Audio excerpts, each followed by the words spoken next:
Hey everybody, welcome to road.cc. Now, if you've never been on Zwift before, you might be wondering, what is it I actually need to get online with all those thousands of people? Now, thankfully, you don't need to spend that much. You certainly don't need to drop thousands of pounds on a dream setup like this.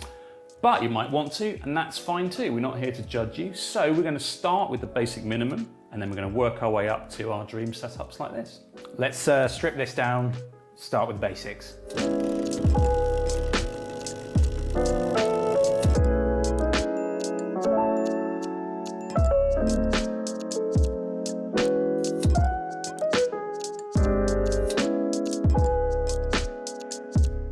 So what we've got here is the very basic setup. Now this is just a smartphone, it's a Bluetooth speed sensor, and it's a trainer that we picked up on eBay for 30 quid. Yeah.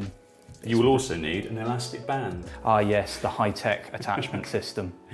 But it works. So the Bluetooth sensor obviously is picking up the speed of the rear wheel, and in Zwift you can tell it what trainer you're using, or you can just use a generic profile, and it will change that speed data into the power data that the game uses. If you're going to be just on the trainer very occasionally, well, it's good enough, isn't it? It will do, won't it? I mean, there's some things it can't do, obviously. Yes, you won't get any resistance changes, which is kind of where the immersion comes in, and this is right in the sweat zone. So yeah, not ideal, but you know, if you just want to get going, that's all you need. Now, any power number you're getting from a dumb trainer and a Bluetooth sensor is obviously going to be an estimate. So it might say 200 watts in the game, it might be 150, or it might be 250. It's difficult to know. It's not really that important in the grand scheme of things, but you can make sure that you get consistent numbers. So always a good idea to make sure that your tire pressure is the same. You also need to kind of make sure that the pressure of the roller is the same, roughly. So you could get it touching and then just do the same number of turns to kind of increase the pressure. Yeah.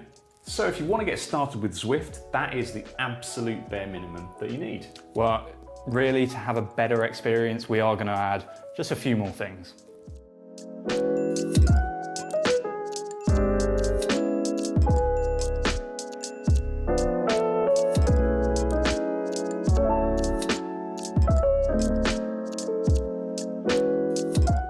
So, what have we added? Well, first thing we've added is a bit of protection. Firstly for the bike, so we've got an old t-shirt here. You can use a towel or anything that you have to hand. It's really important to keep sweat off your bars, and especially out of your headset, because if it gets in there, things get a bit nasty. And also we've put a mat on the floor, so that protects the floorboards or the carpet if you're on a carpeted floor. It's also a bit quieter as well. Yeah. To stop myself sweating so much, we've also got a fan. Now that was 15 quid off Amazon, so not bad. Not a very good investment if you're going to be doing a lot of this. Yeah, and also, talking about sweat again, we've moved the phone away from the bar, so we put it on this little magic arm here again. You can get them online for about a tenner, and that just moves your phone out of the way and puts it up a little bit as well, so it's a little bit bigger in your face. It was easier to touch as well, because it wasn't going to fly off the bars out of our very high-tech elastic band holder. So, whilst your phone is going to be good, a larger screen is easier to look at. Yeah, so you could use an iPad, or you could use a laptop computer, and you know, a bit of flat top furniture like this is fine for putting it on top of. It also frees up your phone to use for the Zwift Companion app. Yeah, and we'll investigate more of that in the next setup. So Liam, you're now on the basic setup, and you're riding along. How's it feeling for you? Pedals feel nice and light. I'm going along at quite a good speed. Yeah. I'm getting a cooling breeze now, and my headset's not getting full of sweat. And your phone's not getting dripped on? It's not, and the floor's not getting ruined either. Ah, cool. So this is the kind of setup that you could use day in, day out for training. Yeah, I'd be happy to jump on this, you know, through the week, even at the weekend if it was really lashing it down. Yeah, brilliant. I'd be happy. Absolutely. But what if you wanted to spend a bit more, get a little bit more into it? So let's step it up a notch and see what the next setup's like.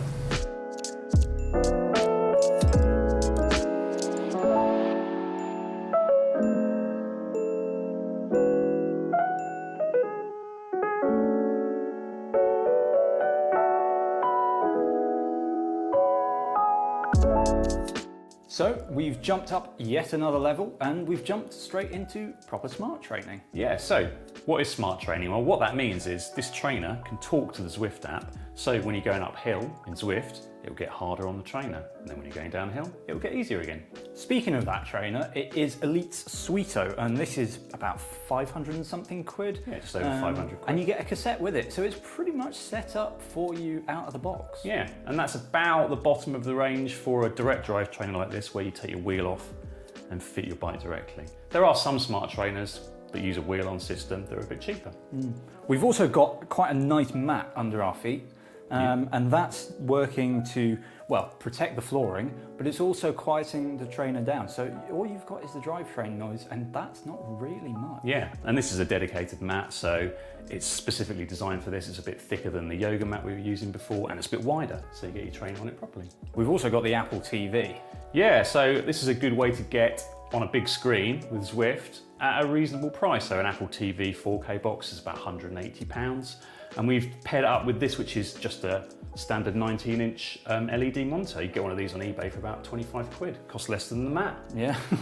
It could go with your TV though, if you really wanted to go massive. You know, a big telly or a big LED monitor or anything like that. Yeah. We've got this kind of magic arm again. Yeah, so what we've done is we've put the Apple TV on this desk. This is an under-bed desk, so you can kind of slide it underneath the bike, get it nice and close, so you've got your screen right here. And then we've attached the magic arm to the table instead of the bike, so it's not swaying around when you're riding and it's a bit more out of the way.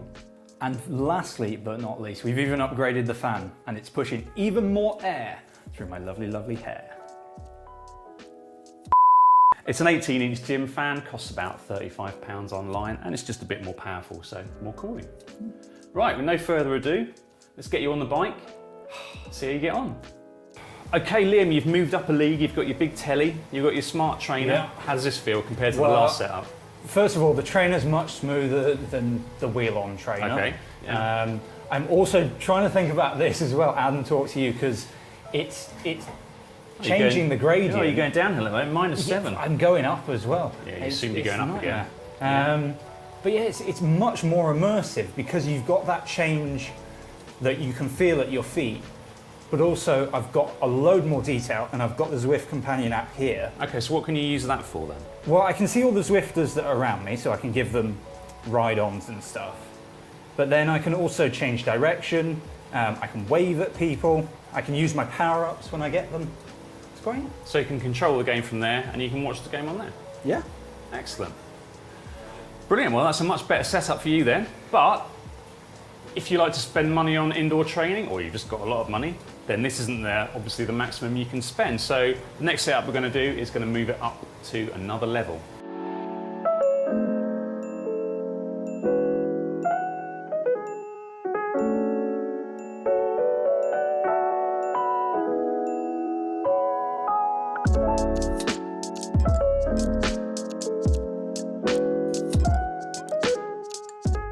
So we're back and we really are hitting the big leagues now. This is a proper money no object setup for maximum realism. So at the back we've got Wahoo kicker, grand's worth of trainer, Yeah. really, really realistic. Yeah, one of the best direct drive trainers out there. And to complement that, we've got the Wahoo Kicker Climb at the front, which can change the gradient of your bike according to the gradient on the screen. Yes, really, really good for simulating those very steep climbs. Yep. And we've also got the headwind fan, which you can pair with your heart rate monitor and make it blow harder at you when you're working harder. Really need that. Clever stuff. And we're running the whole thing through a dedicated PC that you've got behind that telly. Behind this nice 40-inch telly Oh, yeah. on our nice tripod stand. You can also put the telly on your wall if you've got room for that. And so we've still got the magic arm here. Yeah, the dependable magic arm. We've had that almost from the start. And we've now got a sweat catcher on the bike, so that covers the whole of your top tube and stops any sweat dripping onto your bike and ruining bits of it. We've still got our nice mat there, and you can probably just see peeking out at the end there, our AMP Plus dongle, which is talking to the Wahoo and feeding the signal back to the PC. Right, well that's quite a lot of kit we've bought then, and it's time for you to get on. Tell us if it's been worth the spend. So I'm getting on 2.5 grand's worth of kit. Something like that. Fabulous. So Liam, we're on board. You've got your massive window into Utopia here. Yeah. I can see your kicker climb going up we're and going down up as you and hit the down. hills. And my heart rate's going up and down as well. How does it feel in terms of the realism? Does it add anything for you? Yeah, it kind of keeps you engaged a lot more. So I'm concentrating on what the gradient's doing rather than just the time going by, which for me has always been the drawback of indoor training. I'm just watching the Garmin. Yeah. So this is kind of helping to pass the time really, really nicely. And it's a good setup. It's working well for you. Well, yeah, money no object. Should do, shouldn't it? Yeah. Yeah. But I'm using my own bike, and you know, I haven't had to buy another one of them. So Yeah. Well, you're saying you're using your own bike, but what if you live in a household where there's more than one person wants to get on board in Zwift, and you've only got room for one setup? There is another way to do this, and that is to use a smart bike. So let's explore that.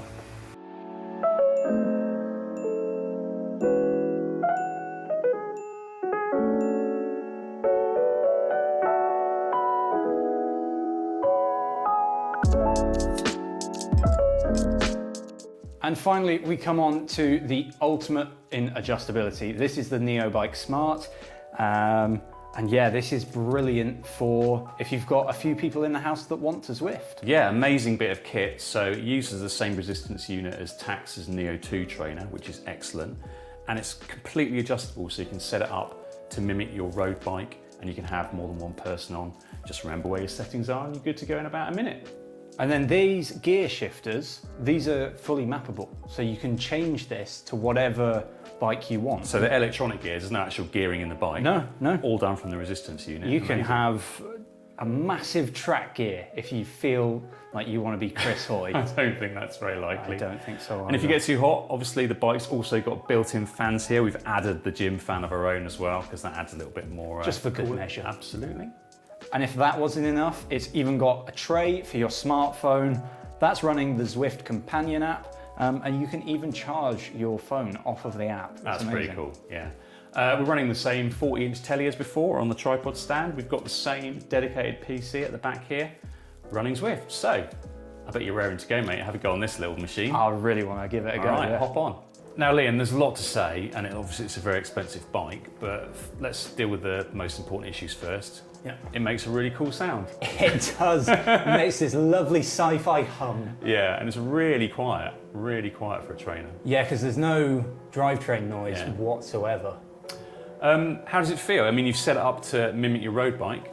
Again, it's reacting perfectly with the gradient changes. Feels really, really smooth. So it's a very immersive experience. Yeah, I mean, you're not getting the up and down that you get from the kicker climb, but you are getting the ability to kind of fine tune your setup a bit. But I can test out different positions with this as well.